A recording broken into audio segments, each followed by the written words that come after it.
Shalom à tous, je suis le pasteur Landry Logon, l'ouvrier de Jésus, votre humble serviteur, et j'aimerais partager un petit enseignement ou un petit partage ou un petit conseil sur le processus à suivre du cheminement jusqu'au mariage, les choses à faire et à ne pas faire. Je ferai mon intervention en 3 petites vidéos. Toutes les vidéos ne seront pas diffusées forcément aujourd'hui, mais je vais les nommer première partie, deuxième partie, troisième partie, afin que vous puissiez vous retrouver après les diffusions de ces capsules, de ces vidéos. Que le Seigneur vous bénisse et que le Saint-Esprit prenne le contrôle de ce moment et que lui-même vienne nous instruire selon son bon vouloir, selon sa volonté, et que moi, Landry, je puisse me taire et que lui-même puisse vous enseigner et vous instruire au nom de Jésus. Amen. Le mariage, c'est quelque chose de sérieux.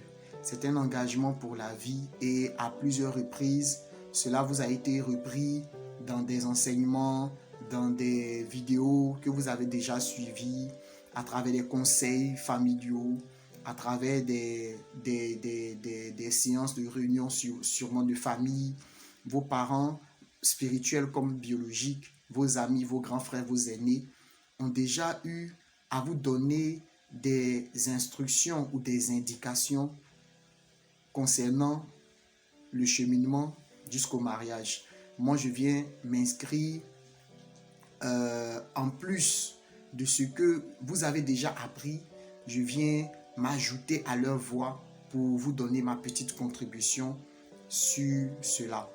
Le mariage, c'est l'union de 2 personnes, mais c'est l'union aussi également de 2 familles. 2 familles qui se rencontrent, 2 familles qui vont s'unir, comme on le dit, pour la vie. Et j'aime bien cette expression, jusqu'à ce que la mort nous sépare, parce que logiquement, l'engagement pour le mariage est un engagement définitif. Comme un enfant qui grandit pas à pas, comme un enfant qui est d'abord bébé, ensuite il grandit, il devient ensuite un adolescent, un petit jeune homme, et au fur et à mesure il devient un monsieur et ensuite il vieillit. Voilà, c'est le processus à suivre. C'est le processus identique à suivre pour le mariage. C'est-à-dire qu'on va pas à pas, on construit. C'est comme quelqu'un qui veut construire une maison. Il s'appuie beaucoup, il prend beaucoup de temps sur la fondation. La fondation. Ensuite, on prend beaucoup plus de temps sur la dalle. Donc, nous allons essayer d'imager un peu de cette manière le mariage pour que vous puissiez comprendre que c'est un processus qui est progressif. C'est un processus qui doit aller tout doucement et sûrement. Comme quelqu'un pouvait le dire, parce qu'on est pressé, on va lentement. Il y a d'abord le cheminement. Premièrement, c'est le cheminement. Ensuite, il y a les fiançailles et enfin le mariage. Dans cette première vidéo, je vais m'appesantir juste sur le cheminement. Je vais essayer de parler un français vraiment terre à terre pour que tout le monde puisse avoir accès à mon registre de langage. Tout le monde puisse réellement comprendre le message que je veux faire passer au travers de cette vidéo. Et que Dieu vous bénisse, vous tous qui êtes en train de donner un peu de votre temps, de me donner un peu de votre temps pour pouvoir écouter, que le Seigneur lui-même vienne vous instruire à travers tout ce que je vais vous dire et que le Seigneur conduise toutes choses au nom de Jésus. Le cheminement. Dans le cheminement, premièrement, il y a le choix du conjoint. La personne avec qui nous allons partager notre vie. On pense que généralement, ce sont les hommes qui font le choix. Non, le choix, il est réciproque. Tout ce qui est du mariage est réciproque. Quand nous prenons Genèse 2, 18, la Bible nous dit qu'il n'est pas bon que l'homme soit seul. Dieu le dit, ce n'est pas l'homme qui le dit, mais c'est Dieu qui le dit. Dieu, notre créateur, Dieu, notre souverain. Et je dis amen à cette parole. Il n'est pas bon que l'homme soit seul.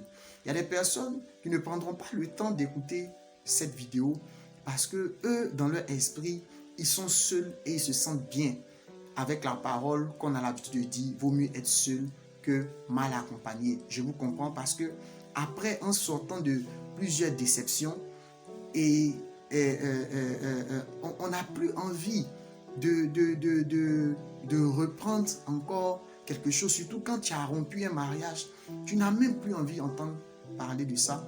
Mais notre Dieu, qui connaît ce qui est bon pour nous, qui dit qu'il a des projets de paix et de bonheur pour nous, il nous dit qu'il n'est pas bon que l'homme soit seul. Je lui ferai une aide semblable. Mais lorsqu'on prend le verset 24 du même Genèse, du même passage dans Genèse chapitre 2, nous voyons au verset 24 que le Seigneur nous dit: l'homme quittera son père et sa mère et s'attachera à sa femme et les deux deviendront une seule chair. Donc, on doit aller vers la femme, faire une seule chair avec elle, mais dans le cadre du mariage. Donc déjà, quand tu recherches un conjoint, il faut rechercher le conjoint dans un esprit de vouloir te marier, de vouloir faire ta vie. Ne va pas chercher un conjoint dans l'esprit ou dans une atmosphère de jeu, d'amusement. Non. Parce que quand tu vas vers une sœur ou vice-versa, où deux frères se rencontrent, un frère et une sœur, du moins, excusez-moi, se rencontrent et décident de se mettre ensemble, décident de faire chemin ensemble, c'est pour aller au mariage. Ce n'est pas pour s'amuser. Ce n'est pas pour... C'est vrai que ce cheminement-là peut être interrompu, mais il faudrait vraiment y donner vraiment du sien pour que cela puisse aboutir. Donc, dans la première étape du cheminement, c'est d'abord le choix du conjoint. Maintenant, après cette étape, on passe à la confirmation. Je pourrais dire que c'est la deuxième étape. La confirmation. Il faut avoir la confirmation. Et nous sommes croyants. En tant que chrétiens, on se réfère à notre souverain. On se réfère à Dieu par les prières. Donc, on va commencer à prier ensemble. D'abord pour savoir, Seigneur, qu'est-ce que tu nous dis par rapport à ce choix que nous voulons faire? Qu'est-ce que, Seigneur, tu nous dis par rapport à ce chemin que nous voulons emprunter? Et Dieu parle tantôt d'une manière, tantôt d'une autre, comme on le voit dans le livre de Job. Mais il ne faut pas s'attendre aussi à un signe tellement extraordinaire. Un signe du genre, bon Seigneur, si je sors aujourd'hui, puisque je veux cheminer avec la sœur Juliette, que je vois le nom de Juliette inscrit sur un taxi ou sur un minicar, appelé communément Baka. Non, les choses ne se passent pas ainsi. Mais c'est une conviction d'abord intérieure. Et après, cette conviction aussi est partagée aussi par la sœur. Donc toi aussi la sœur qui a vu un frère et tu commences à avoir des sentiments, tu commences à avoir, voilà, attends que le frère aussi fasse le pas. Puisque c'est l'homme qui doit faire le pas. Toi, ne va pas vers le frère. Il y a d'autres qui passent par des amis interposés. Ah, il faut dire au frère là qui me plaît. Mais quand le frère, déjà, tu t'es ouverte comme ça là, excuse-moi ma soeur, mais tu as baissé la garde. Tu as baissé la garde déjà. Il ne faut même pas lui faire sentir par quoi que ce soit que si ce n'est que te référer à Dieu dans la prière. Parce que pour les soeurs, c'est un peu plus délicat. Mais toi, le frère qui ressent ce sentiment, n'hésite pas à aller vers la sœur. Peut-être que ce sentiment m'est partagé. Va vers la sœur, essaie de t'approcher d'elle, vraiment dans le respect de l'art. Et même si il le faut, si vous êtes dans la même église, il faut approcher un responsable. Ça fait encore plus sérieux, pourquoi pas. Maintenant, dans cette étape de confirmation, tout à l'heure, après la vidéo, vous pourrez me poser des questions en inbox.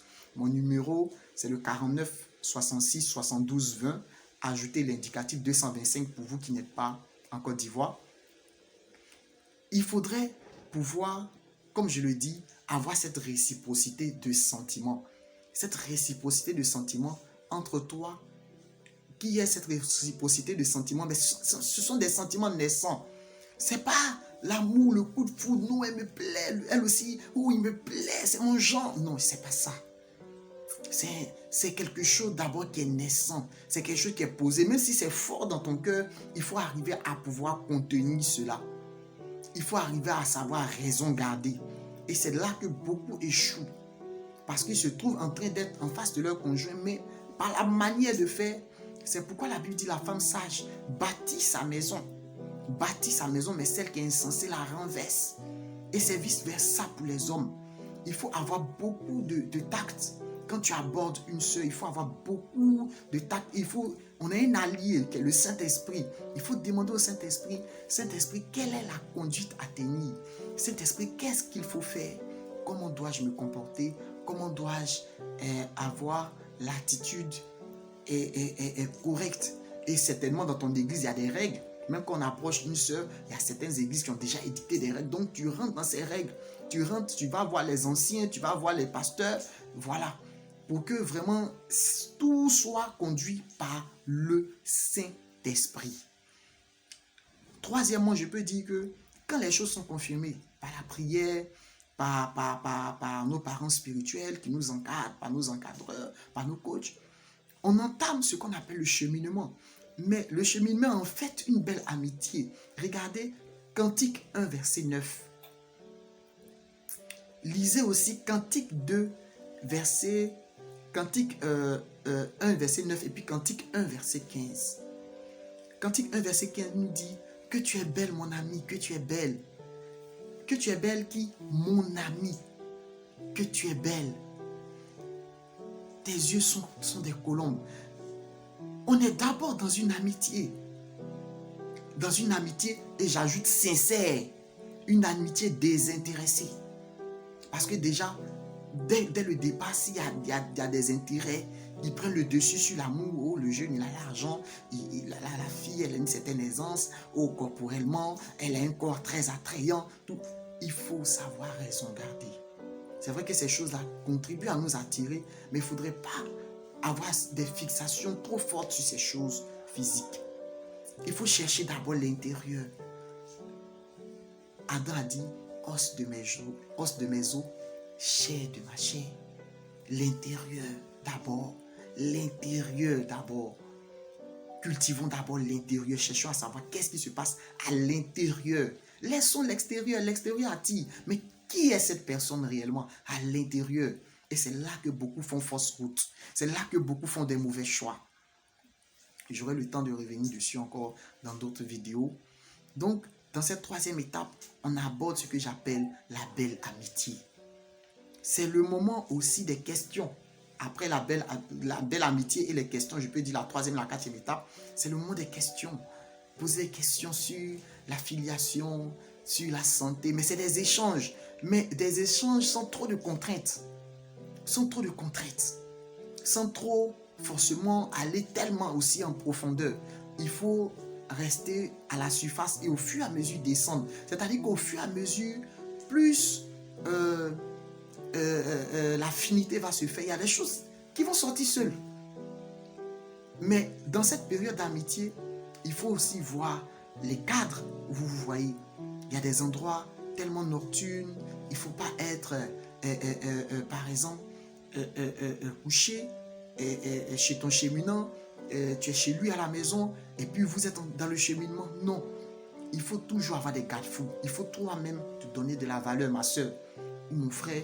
Il faut donner de la valeur à votre cheminement. Vous n'êtes pas encore fiancé. Il faut vous donner de la crédibilité même devant ceux qui vous encadrent. N'allez pas vous voir des heures tardives. Ne vous appelez pas tard. Il faudrait que vous ayez des coups-feu. Des coups-feu. Vous donnez-vous des coups-feu. À 22h, après 21h, ah vraiment, mon ami, appelez-vous ami. Même cheminant, même c'est un peu trop sérieux. Mais quand quelqu'un t'aborde dehors, tu sais que tu es en cheminement. Mais il y a des gens, mais ils ne prennent pas leur cheminement au sérieux. Ils ne prennent pas leur cheminement au sérieux. Il ne va pas prendre ses fiançailles au sérieux, ni son mariage. Tout se passe à la base. Tout se passe à la base. Un enfant qui bégaye au départ, mais il va bégayer plus tard. Comment tu commences, ça détermine la fin. Et du respect. Quand tu parles, à ta cheminante ait du respect. Ce n'est pas encore ta fiancée, mais ce n'est pas aussi ta femme. C'est vrai que ce n'est pas encore ta femme, mais c'est quelqu'un avec qui tu veux faire chemin. Il y a des gens qui commencent leur cheminement par « je veux t'épouser ». Mon frère, ne prends pas la fin pour venir au début. Après le cheminement, ou bien pendant le cheminement, tu verras si tu as envie de l'épouser ou pas. Le cheminement t'aide aussi à pouvoir connaître la sœur. Mais quelles sont ces personnes qui font plusieurs cheminements? Tu es comme un singe qui attrape plusieurs branches et tu cherches la branche la plus aisée pour pouvoir... Non, on ne fonctionne pas comme ça. Tu as eu le temps quand même de prier. Tu as eu le temps de demander au Saint-Esprit. Donc, laisse-toi conduire. Par moments, tu vois des caractères ou des comportements chez le frère ou chez la sœur qui ne te sied pas. Tu vois des attitudes qui ne te sied pas.